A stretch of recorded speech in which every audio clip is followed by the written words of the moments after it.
Assalamualaikum warahmatullahi wabarakatuh. Salam dan bahagia. Cuaca di tempat saya sudah bagus, sehingga kita bisa bertemu di ruangan Zoom meeting ini. Dan saya harap juga semua yang ada di sini itu selalu dalam kondisi yang sehat, gitu ya. Ya, meskipun cuacanya hujan terus, nggak berhenti-berhenti. Hari ini, teman-teman, kita akan sedikit mengulas mengenai bagaimana caranya menyusun pedoman wawancara.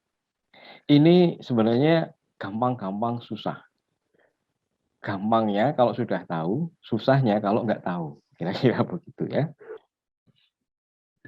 Baik teman-teman, jadi saya akan mulai dulu dengan deskripsi mata kuliah dari asesmen, observasi, dan wawancara. Ini sekaligus mereview mengenai apa yang sudah saya sampaikan di beberapa pertemuan yang sebelumnya. Jadi mata kuliah ini teman-teman merupakan mata kuliah wajib yang membahas tentang salah satu metode psikodiagnostika. Nah, di dalam mata kuliah ini terdiri dari ada 5 SKS, bobotnya ada 2 model. Yang pertama adalah berkaitan dengan teori, itu 3 SKS, dan yang berkaitan dengan praktikum itu 2 SKS. Jadi dalam mata kuliah ini nanti selain kita belajar teori, teman-teman juga akan dibekali dengan praktek, dengan praktikum. Nah, praktikum yang pertama itu sudah kita selesaikan di sebelum UTS, yakni praktikum observasi. Praktikum yang kedua itu nanti akan kita lakukan di 3 minggu atau 3 pertemuan terakhir sebelum UTS, yaitu melakukan praktikum wawancara. Nah, teman-teman, ini juga mereview lagi mengenai proses pembelajaran yang kita lakukan. Jadi, pada prinsipnya proses pembelajaran yang kita lakukan menggunakan model student center learning dengan case based learning. Jadi teman-teman, Anda semua dituntut untuk mandiri dalam belajar. Jadi tugas saya adalah sebagai fasilitator untuk menyampaikan materi dan selanjutnya Anda belajar secara mandiri. Ketika kita masa pandemi, kita tidak bisa tatap muka secara langsung ya. Pada akhirnya kemudian kita itu menggunakan 2 proses metode pembelajaran, yakni secara sinkronus maya dan asinkronus maya. Jadi yang asinkronus maya itu teman-teman nanti akan mengakses halaman Sipedar, sistem pembelajaran daring. Semua materi itu sudah saya arsipkan dan teman-teman tinggal mengikuti apa yang sudah saya instruksikan di sana. Baik itu soal referensi, video pembelajaran, penilaian, kemudian penugasan ataupun kuis. Nah, teman-teman juga bisa mengakses kanal YouTube yang sudah saya buat, yaitu Belajar Bersama. Silahkan Anda komen. Nah, jangan lupa juga di-like dan di-subscribe supaya saya bersemangat untuk membuat video pembelajaran juga, gitu ya, teman-teman. Jadi, yang kedua setelah asinkronus adalah kita menggunakan model sinkronus maya, seperti tatap muka yang kita lakukan sekarang ini. Jadi, menggunakan Zoom atau kalau tidak Zoom ya biasanya juga ada Google Meet.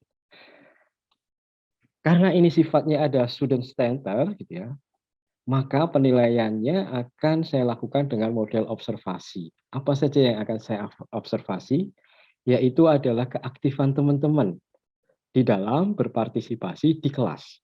Baik itu yang sifatnya sinkronus maya, tatap muka seperti ini, ataupun dengan asinkronus, ketika teman-teman mengakses halaman Sipedar atau melalui kanal YouTube saya. Nah, silakan teman-teman untuk aktif berpendapat, bertanya, ataupun berkomentar mengenai materi-materi yang sudah saya berikan. Nah, selain penilaian yang sifatnya observasi keaktifan dan partisipasi di kelas, saya juga akan melakukan penilaian yang sifatnya objektif menggunakan kuis. Ya. Nah, kemarin teman-teman di beberapa pertemuan juga di laman Sipedar itu juga sudah ada kuis, gitu ya, dan alhamdulillah Anda semua mengerjakan dan hasilnya juga lumayan. Nah, selanjutnya selain kuis juga ada penugasan. Nah, penugasan ini linear dengan praktikum yang akan kita lakukan. Jadi misalnya kemarin di beberapa pertemuan setelah UTS, teman-teman saya beri tugas untuk membuat topik wawancara yang akan dilakukan. Bidangnya apa, kemudian temanya apa, topiknya apa latar belakangnya, dan selanjutnya siapa subjeknya. Lalu ada penugasan juga di minggu kemarin berkaitan dengan menyusun latar belakang. Jadi apa latar belakang Anda ingin mengangkat topik ini? Dan sudah dikerjakan juga, dan nanti teman-teman di akhir kelas ini setelah kita mempelajari mengenai topik kita hari ini adalah pedoman wawancara, juga akan ada penugasan untuk menyusun sebuah pedoman wawancara yang bagus, yang baik, yang sesuai dengan apa yang sudah kita pelajari. Jadi penugasan itu juga bagian dari penilaian. Oke, baik teman-teman, kita akan mulai saja mengenai apa yang akan kita diskusikan hari ini, yaitu adalah pedoman wawancara. Saya berharap teman-teman setelah di kelas ini nantinya mampu memahami mengenai definisi dan fungsi dari pedoman wawancara. Apa sih yang disebut pedoman wawancara? Lalu fungsinya itu sebenarnya buat apa? Nah, itu nanti yang akan kita diskusikan hari ini. Nah, yang kedua, teman-teman juga saya harap setelah kita diskusi hari ini, teman-teman bisa menyusun sebuah pedoman wawancara yang akan Anda gunakan untuk memandu proses praktikum Anda minggu depan, ya, ketika berada di lapangan untuk mewawancarai subjek penelitian Anda. Oke, baik, kita mulai saja teman-teman. Oke, saya mau tanya kepada teman-teman, kira-kira unsur utama dari wawancara apa? Siapa yang mau merespon? Ini mengulang, mereview materi yang minggu kemarin. Pasti ada pewawancara, Mas. Oke, ada pewawancara. Lalu apa lagi? Narasumber, tema, Narasumber, tema, gitu ya. interaktif. Oke, ini mesti kemarin habis nonton videonya ini. Oke, saya ambil satu interaktif, ya. Apa yang dimaksud interaktif? Saya, Mas. Oke, apa maksudnya di sini? Jadi interaktif itu adanya pertukaran dari si pewawancara sama yang diwawancarai. Oke, ada pertukaran informasi, ya, antara pewawancara dan yang diwawancarai. Oke, lalu unsur utama yang selanjutnya apa? Proses komunikatif, Mas. Oke, proses komunikatif. Ada proses interaktif, kemudian proses yang komunikatif, para pihak gitu ya. Lalu kemudian yang belum tadi direspon adalah tujuan dan pertanyaan. Kira-kira menurut teman-teman, etika apa yang harus dilakukan ketika kita sedang berwawancara? Sebutkan salah satu contohnya, silakan. Meminta persetujuan terlebih dahulu nggak sih, Mas? Oke, satu, harfiah, ada informed consent, ya, persetujuan. Terus apa lagi? Nanti memperhatikan beberapa pertanyaan yang sensitif atau yang akan kalau Mas sulit ingat waktu awal-awal kali kelas pernah disampaikan dan saya masih ingat bahwasanya kalau wawancara itu pertanyaan-pertanyaan yang menimbulkan atau mengorek luka batin dari narasumber itu intinya tidak boleh kan, nggak boleh gitu. Ya, jangan sampai pertanyaan yang kita tanyakan itu menyakiti atau membuat si narasumber menjadi memburuk kondisinya gitu. Oke. Oke. Jadi memperhatikan pertanyaan yang sensitif gitu ya. Meskipun sebenarnya kalau bisa diluruskan tidak dihindari, hanya hati-hati saja. Jadi poin saya untuk meluruskan itu bukannya dihindari, tapi memang harus hati-hati untuk hal-hal yang sifatnya sensitif. Oke, ada dua, informed consent dan kemudian hati-hati terhadap tema yang sensitif. Terus yang selanjutnya apa? Etika wawancara. Menjaga kerahasiaan subjek, Mas. Yes, menjaga kerahasiaan subjek. Terima kasih Bilqis. Apalagi? Melindungi kenyamanan dan keamanan. Ya, ini penting banget teman-teman. Melindungi kenyamanan dan keamanan. Mungkin beberapa hal berkaitan dengan informasi yang diberikan, gitu, itu mungkin akan memiliki dampak. Gitu ya. Kalau Anda kemarin nonton acara Najwa Shihab, gitu, yang soal mafia, tahu? mafia wasit itu kalau terakhir gitu ya. Silahkan nanti Anda nonton di YouTube ya begitu. Ada seorang narasumber yang kemudian itu dimintai keterangan. Ya tentu saja secara anonim. Tidak ditampilkan mukanya dan kemudian tidak ditampilkan namanya. Hanya informasi yang sifatnya sumir bahwa yang bersangkutan adalah seorang pengatur skor dan dia adalah seorang perangkat pertandingan. Lalu kemudian pihak yang berwenang, salah satunya yang diundang narasumbernya waktu itu adalah komisi disiplin. Waktu itu dia nanya, siapa sih orangnya ini? Kalau bisa Mbak Nana itu membuka supaya kita bisa terang benderang, kita bisa mengungkap mafia yang ada di sepak bola. Nah tentu saja, gitu ya, secara etik gitu ya, itu tidak diperkenankan. Meskipun dengan tujuan-tujuan yang seperti dikatakan, kita mau membongkar mafia dan sebagainya. Nah, sama juga seperti yang harus Anda lakukan. Teman-teman tidak boleh kemudian membuka identitas ya dengan alasan apapun. Jadi penting ya teman-teman, dan saya selalu menekankan ini. Ketika Anda wawancara, yang harus Anda pegang betul-betul adalah etika wawancara. Ya kerahasiaan, ya keamanan, persetujuan gitu ya. Hal-hal yang sifatnya sensitif itu yang harus teman-teman pegang ketika besok akan melakukan wawancara. Kemudian yang perlu ditambahkan dari beberapa yang Anda sampaikan tadi adalah penggunaan data. Ya tentu saja Anda harus profesional, hanya menggunakan data untuk kepentingan tujuan penelitian saja. Tidak diperkenankan dan tidak disalahgunakan untuk tujuan yang negatif. Oke. Nah, lalu ada lagi soal manipulasi data.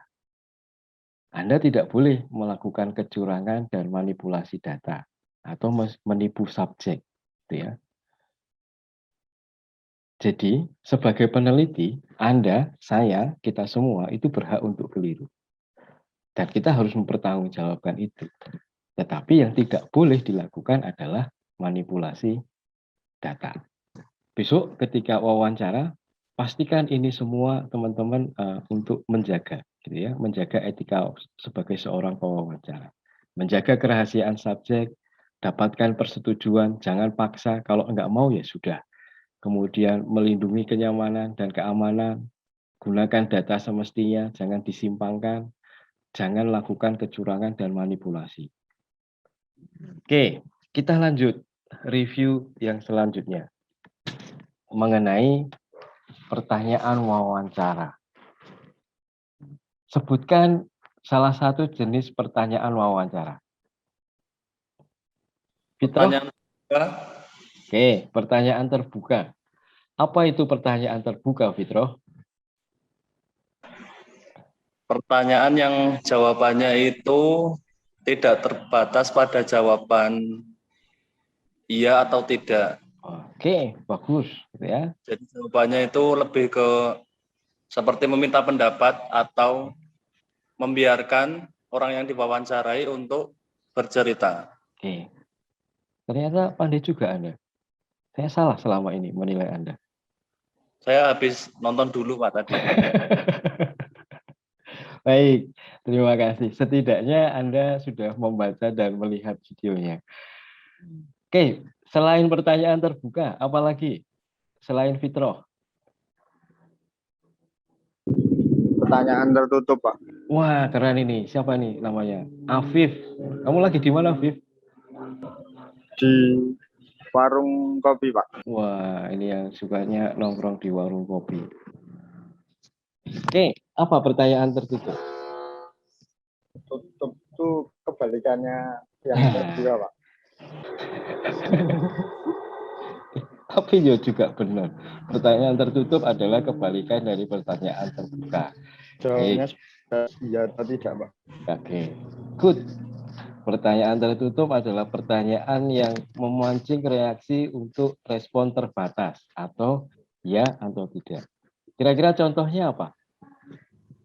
Sudah makan apa belum? Sudah makan apa belum? Ya. Oh, kamu dulu pas waktu menyampaikan perasaanmu pakai pertanyaan terbuka apa tertutup? terbuka dulu, terus diakhiri dengan pertanyaan tertutup. Wah, keren sekali nih. Mau Kalau atau hal-hal kayak tidak? gitu itu cerdas sekali Anda ini. Oke ya. Baik, terima kasih Laksman. Oke ya, ada dua, pertanyaan terbuka dan pertanyaan tertutup. Pertanyaan terbuka yang kemudian memancing reaksi yang lebih luas, kemudian yang tertutup adalah memancing jawaban yang terbatas. Oke, ada satu lagi, silahkan siapa teman-teman yang mau menjawab? Apa? Pertanyaan primer, Mas. Oke, pertanyaan primer itu apa? Pertanyaan yang bertujuan untuk menceritakan suatu topik. Menceritakan suatu topik. Oke, good. Terus apa lagi? Ada satu lagi jenisnya. Primer dan apa? Pertanyaan probing. Nah, pertanyaan probing. Pertanyaan probing apa? Pertanyaan yang berusaha untuk menemukan informasi tambahan yang lebih detail dan yang lebih rinci. detail, gitu ya. Jadi itu adalah senjata Anda semua. Pertanyaan terbuka, ada pertanyaan tertutup, dan ada pertanyaan primer serta probing. Oke. Saran saya, teman-teman, Anda untuk pertanyaan terbuka dan tertutup ya, memastikan bagaimana penempatan penggunaannya. Lalu kemudian untuk pertanyaan probing, teman-teman juga harus memperkaya bagaimana strategi untuk melakukan probing ketika dalam wawancara. Karena ketika kita melakukan wawancara, kadang-kadang jawaban subjek itu ada yang panjang, melebar, dan kadang-kadang kita perlu untuk memprobing, untuk mengklarifikasi, untuk memperjelas, gitu ya, supaya tidak ada informasi-informasi apapun yang terlewat ketika kita sedang melakukan wawancara. Oke, sebelum saya mulai untuk pedoman wawancara, ada pertanyaan atau tidak? Ada, Mas. Oke, silahkan Eki. Ya, Mas. Ini sebenarnya terkait dengan etika wawancara tadi. Saya kan ikuti setiap berita bahkan wawancara dan semua yang di Abang update dari narasi dari Najwa Shihab dan beberapa media yang menurut saya itu sangat membantu saya gitu. Itu kan dalam etika wawancara itu, maksudnya kalau kita lihat situasi sekarang seperti yang tadi ada beberapa narasumber itu yang informasinya itu harus identitas, maksudnya menggunakan identitas dan identitasnya itu hanya inisial dan lain-lain. Maksudnya menurut saya kan tadi kan maksudnya harus menjaga supaya mereka tuh menjaga beberapa pertanyaan itu yang tidak sensitif. Tapi kalau menurut saya tuh maksudnya kalau kita terlalu terpaku dengan menjaga itu kita akan kurang dan maksudnya tidak terlalu dalam begitu untuk mendapatkan informasi dan tidak kayak kritis juga begitu kan, Mas. Jadi itu untuk bisa agar informasi yang kita dapat itu lebih dalam dan tidak hanya di permukaan gitu, tapi dari seperti yang dilakukan Najwa Shihab itu kan maksudnya itu keren sekali, Mas. Nah, itu supaya bisa seperti begitu tanpa menghilangkan etika komunikasi atau etika wawancara itu sendiri seperti bagaimana, Mas? Meski tadi kan masih mahasiswa gitu, Mas, biar Oke. Kalau Anda memperhatikan itu probingnya banyak sekali. Pertanyaan-pertanyaan jenis probing, tajam begitu ya. Jadi kan Mbak Nana itu kan terkenal kalau sudah ditanya membuat semua orang itu mau lari ke kiri mau ke kanan itu selalu dikejar, ya kan? Probingnya. Nah, yang kedua, jadi pertanyaan dari Egyan tadi, yang perlu kita sadari bersama adalah dampak ke depannya, yang kadang-kadang kita tidak bisa memprediksi, terutama untuk beberapa hal yang berkaitan dengan informasi-informasi yang sensitif dan berbahaya. Nah, yang bisa kita lakukan adalah menjaga supaya hal tersebut tidak terjadi. Salah satunya adalah dengan cara merahasiakan identitas. Baik, Mas. Ya. Ya, Mas, sorry ada lagi. Jadi maksudnya terkait dengan durasi itu kan. Maksimal kita wawancara itu maksudnya berapa kali atau ketika kita wawancara sudah dapat informasi fix berhenti atau maksudnya ada ya seperti itu. Berapa kali kita harus wawancara dan kapan kita harus berhenti untuk berwawancara? Nah, sebenarnya tidak ada ini ya, panduan berapa kali untuk kapan kita harus berhenti wawancara. Tetapi panduan yang pasti ketika data itu sudah jenuh. Oke. Data itu sudah jenuh itu maksudnya bagaimana? Ya, semua informasi itu sudah kita dapatkan. Salah satu indikasinya bagaimana? Ya kalau kita tanya dengan pertanyaan yang mungkin berbeda, jawabannya ya itu-itu saja. Nah, itu kemungkinan besar sudah jenuh. Nah, di posisi itu mungkin ya kita sudah harus mulai persiapan untuk berhenti untuk melakukan wawancara. Tetapi kalau durasinya, durasi dalam satu sesi wawancara, saya sarankan maksimal untuk 2 jam saja. Karena kalau ditanya lebih dari 2 jam itu, jawabannya mungkin karena capek, karena lelah, itu sudah ngelantur kemana-mana, bosan. Begitu. Baik, teman-teman, kita sekarang akan mencoba membahas mengenai bagaimana cara kita menyusun pedoman wawancara. Oke. Pada prinsipnya, pedoman wawancara itu memiliki fungsi memberikan bimbingan tentang apa yang akan ditanyakan, menghindarkan kita untuk kemungkinan lupa, serta meningkatkan komparabilitas interview sebagai metode. Lalu bagaimana kemudian kita menyusun pedoman wawancara? Ini yang perlu diperhatikan, tahap yang pertama adalah menentukan tujuan umum dan tujuan khusus penelitian. Oke. Jadi tujuan dari penelitian Anda itu apa? Saya kasih contoh, misalnya, ini contoh saja ya. Teman-teman coba refleksikan dengan merunut tugas dari teman-teman. Oke, apakah sudah cocok apa belum? Tujuannya adalah mengetahui gambaran regulasi emosi pada guru BK pada saat penanganan siswa delinquen. Ini contoh ya. Ini saya ambil dari salah satu skripsi kakak Anda gitu, yang kemarin sudah lulus, baru saja ujian gitu ya. Yang kedua, setelah menentukan tujuan adalah menentukan variabel tema atau aspek-aspek yang akan diteliti. Oke. Jadi tahap yang kedua, setelah tujuannya diketahui, Anda tentukan tema, aspek, atau variabelnya yang akan diteliti. Untuk mendapatkannya bagaimana? Saya ingin mengetahui regulasi emosi guru BK. Tentu untuk mencari variabel, saya harus mencari teori. Teori dari mengenai regulasi emosi. Nah, ini adalah definisinya dari salah satu ahli. Lalu kemudian dari setiap definisi itu ada aspek-aspeknya apa saja, atau variabelnya apa saja, atau temanya apa saja. Nah, kalau menurut Gross ada 4 aspeknya. 1, strategi, 2, acceptance, yang ketiga goals, yang keempat impuls. Nah, ini aspek-aspek regulasi emosi menurut Gross tahun 2013. Nah, inilah kenapa teman-teman di tugas yang kemarin saya minta untuk mencari teori dan aspeknya. Gitu ya.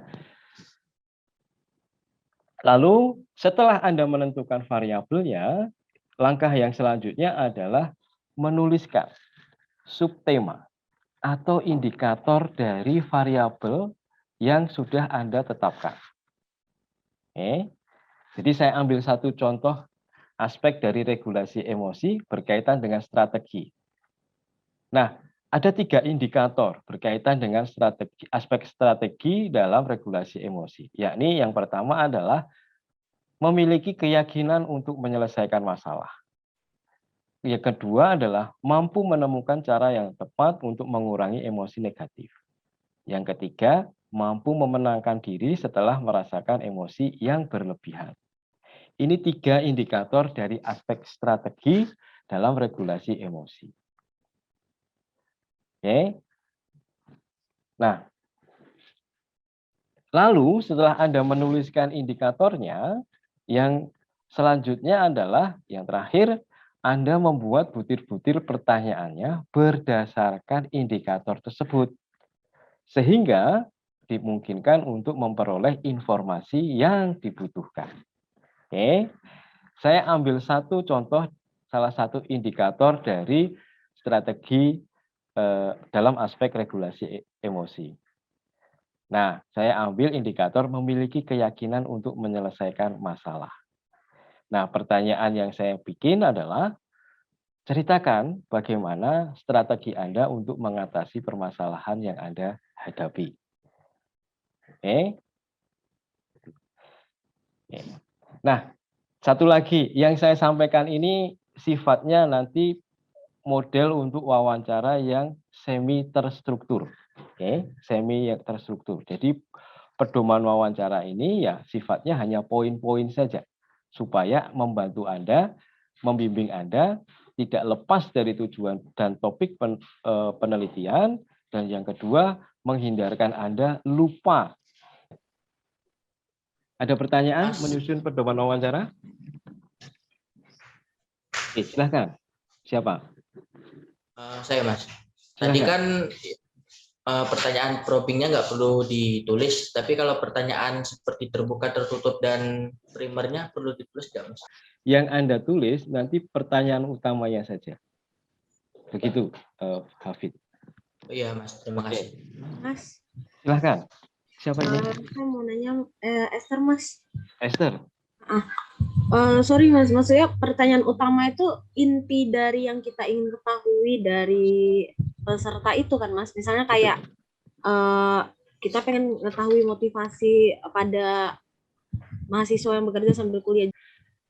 Kalau yang Esther sampaikan itu masih bias. Ini intinya yang dimaksud Esther itu apa?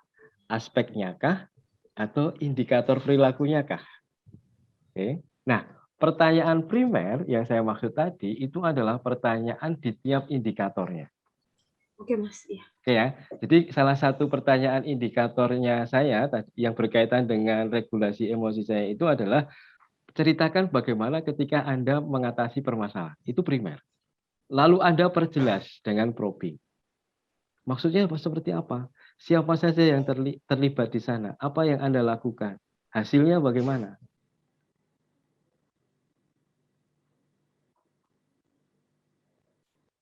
Cukup?